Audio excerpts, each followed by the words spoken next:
Give warm welcome to Honorable Senator Panfilo M. Lacson.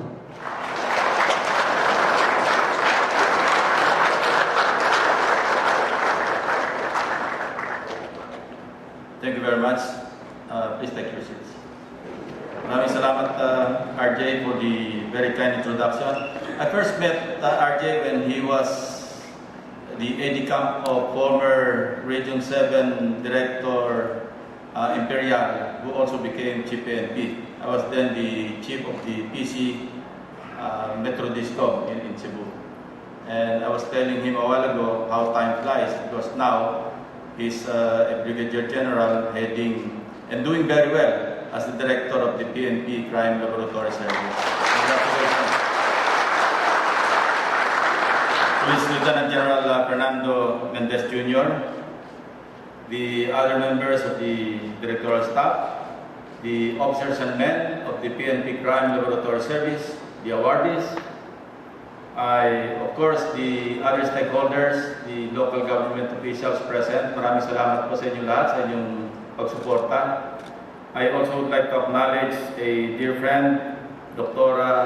Miguito Padilla, former president of the PNP Foundation, and probably incoming president again. Alam niyo, Chief PNP pa lang ako, nakabantay na yan sa crime lab, nag-aabang na ma-harvest ng cornea. But for a good cause, of course. So, she's also a very good friend of the PNP and the PNP Crime Laboratory Service. Welcome to Camp Ramen, Doktora. In both formal and informal occasions, I often stress that this is the point in my life where I certainly have more yesterdays than tomorrows. I tell you, as I gaze into my yesterdays, I cannot help but realize how much has really changed in every aspect of our lives.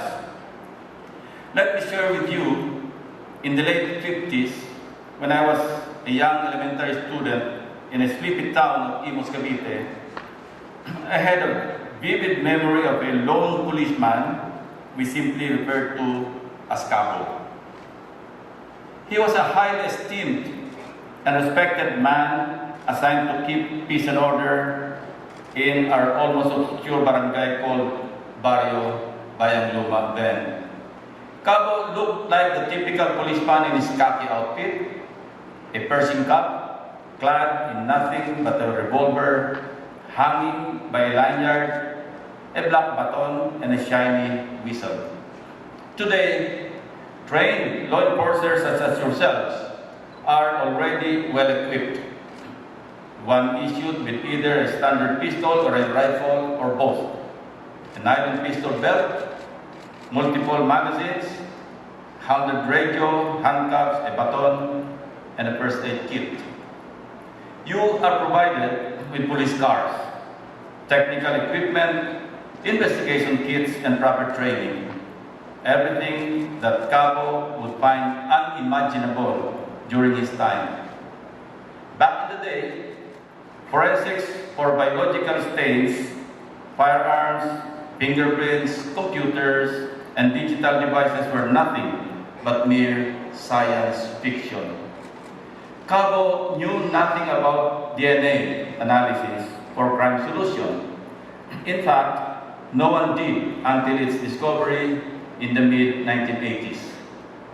DNA typing was not used in any casework until 1985 in the United Kingdom and 1988 in the United States. It was only in 2002 when, for the very first time, DNA became an admissible and authoritative evidence in Philippine jurisprudence. It leaves us a telling story.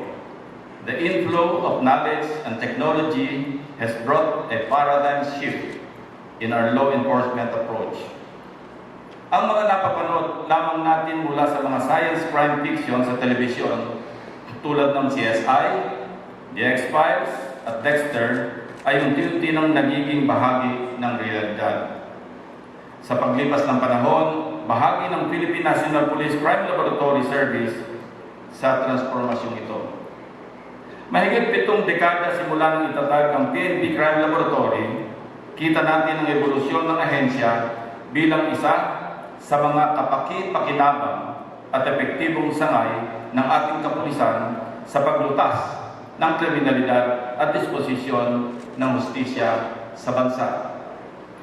From being a small fingerprint section in 1945, we have notably evolved to a technically competent organization comprising of 8 divisions today, namely medical legal, chemistry, physical identification, firearms identification, question document, polygraph, fingerprint identification, and forensic photography. Months ago, the PNP Lab in Davao, envisioned to be the mega laboratory of Mindanao, and the DNA and chemistry laboratory in Cebu have already been operationalized. Simultaneously, we're looking ahead to the establishment of a crime lab in Western Visayas that will be the site of data recovery of all systems, an automatic fingerprint identification system, DNA laboratory, bullet comparison, microscopes for firearms identification, and many other services. Sa pagbubukas ng mga laboratoryong ito, hindi na kinakailangan bumiyahe patungong Camp Crame mula sa Visayas at Mindanao. In addition, your services have proven to be critical in resolving the menacing threat of terrorism that continues to spread not only in Mindanao but throughout the country, with even more daring and sophisticated means. We take stock of how the DNA technology from the PNP Crime Laboratory confirmed the identities of international terrorists Sulfilki bin Abdul Hir alias Marwan and Abdul Rasid Usman during the Mama Sapano operation in 2015. Needless to say, your task greases the wheels of our criminal justice system. Amid all this, we should all keep in mind when forensic scientists and law enforcers such as yourselves do your jobs well, judicial error is less likely to happen. Nangangahulugan ito ng mabilis at wastong paglutas ng krimen at mas mataas na kumpiyansa ng taong bayan sa ating kapulisan. Gayunpaman, sa kabila ng pag-unlad ng teknolohiya at kaalaman ng inyong organisasyon, nakasalalay pa rin sa inyong individual na kakayahan ang pagsasakatuparan ng inyong mandato. The theme of your 74th anniversary poses the greatest challenge of your time, building a culture of discipline, excellence, and integrity, making a difference for the PNP. Sa bawat pagsuot natin ng ating uniforme, sa bawat pagsukbit natin ng ating baril, tanungin natin ang ating sarili, sapat ba ang aking inyukol na paglilingkod para sa aking bayan? While many things have changed since the time of Cabo and since I took the reign of the Philippine National Police from 1999 to 2001, one single most important truth remains as public servants. Your core duty is to protect the public and maintain public trust. I have always believed that to accomplish this means working on a solid foundation. That foundation is integrity. And the test of integrity is credibility.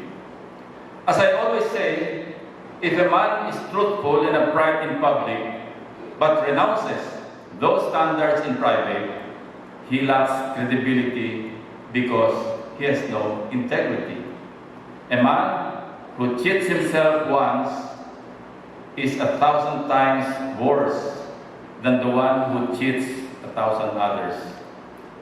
Integrity means being consistent in one's behavior under every circumstance, including those unguarded and tempting moments. Almost 2 decades ago, I could still remember a former head of this very office who knowingly certified as erroneous handwriting specimen analysis at the once infamous fictitious character named Jose Pidal who laundered over 200 million pesos in secret accounts. That single act immediately landed him a police regional director assignment in the farther south of Metro Manila and a promotion to star rank. In 2011, he redeemed himself by admitting that the signature specimen he certified to as authentic actually was forged. Clearly, crime pays off, but not without the greatest toll on one's integrity. Your job determines the conviction of a criminal act or a criminal and the exoneration of the innocent. It is also a reality that a single error from your end, intentional or not, may result in criminal cases thrown out due to tampered evidence and worse, innocent people sent behind bars. Coming from the ranks of law enforcement myself, I understand that carrying your duties accurately, objectively, and conscientiously needs the aid of adequate resources. High-level and credible forensic science is vital in the quality of service being provided and delivered by the whole of the PNP, and it does not come cheap. Time and again, the PNP has been largely dependent on the annual appropriations passed in Congress for the implementation of its programs. Budget cut means shelving out important PNP programs, particularly for modernization and professionalization of our policemen. Hence, for the past several years that I have been actively participating in the national budget deliberations, I have always made sure that the PNP gets the necessary budgetary requirements for its priority projects and the well-being of its personnel. Humbly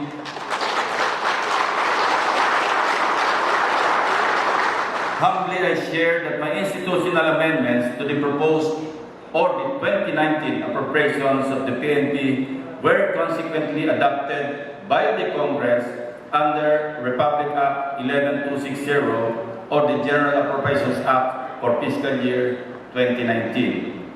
In fact, for two consecutive years, 2018 and 2019, I commit to ensuring that the maintenance and other operating expenses, or MOOE, of the PNP per capita cost adapts to the inflationary increase. This means that the PNP has adequate budget to support its operations such as expenses for supplies and materials, transportation and travel, and utilities, among others. Asahan ninyo ang kabuuang halaga ng 3 bilyon 492 milyon 758,800 piso upang matugunan ang inaasang individual na MOE hindi lamang para sa inyo kundi pati na rin sa 20,000 bagong recruits ng Philippine National Police ay nakapaloob na sa 2019 budget.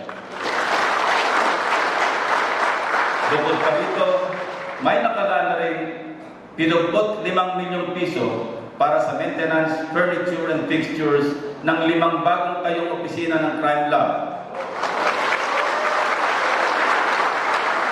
Inaasahan din natin na tuloy-tuloy na ang konstruksyon ng Standard Crime Laboratory offices sa Provincial Regional Offices ng 4A at 6 at Marinduque Crime Laboratory Provincial Office sa inilaang 77 milyon 350,000 piso para dito. Rest assured that I will always be a friend of the PNP in heart and spirit, in whatever capacity, either as chairman of the PNP Foundation Incorporated or as an elected senator of the Republic. We will continue to support the PNP Crime Laboratory to keep it at par with global standards and best practices in forensic science.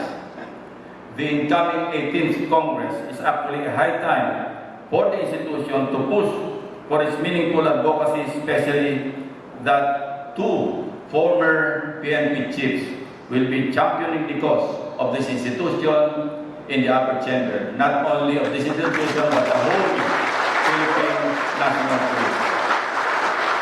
Lest I forget, I salute all brave and competent men and women of PNP Crime Lab, as well as private individuals and non-government organizations who received awards and recognition this morning.